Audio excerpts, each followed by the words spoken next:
আসসালামু আলাইকুম প্রিয় দর্শক, আপনারা কেমন আছেন? আশা করি ভালো আছেন।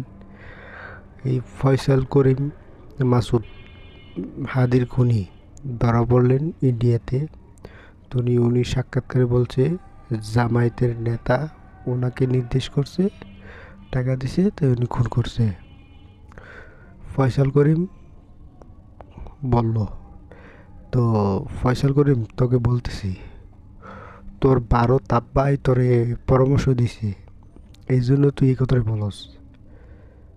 জামায়াত কখনো এই কাজ করতে পারে না, 100% গ্যারান্টি। জামায়াত এই কাজ করবে না, কোনোদিন করবে না।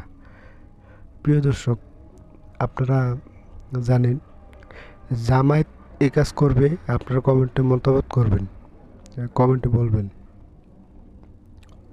ফয়সাল করিম এগুলা ভারতের ইয়াতে বলতেছে। আমার বিশ্বাস ভারত তাকে বলাইতেছে যে জামায়াতের উপরে দোষ ফালাও। ফয়সাল করিম মাসুদ, তুই বেটা হিম্মত থাকলে সত্য কথা বলবি, এগুলা মিথ্যা তথ্য দিস না। মিথ্যাটা কখনো বাঁচা যায় না, সত্য একদিন একদিন প্রকাশ হয়। তোর দিয়ে খুন করাইছে ভারত, সেই ভারতই চাচ্ছে জামায়াতের উপরে ট্যাগ লাগাইতে। প্রিয় দর্শক, কথা এই পর্যন্ত কইলাম।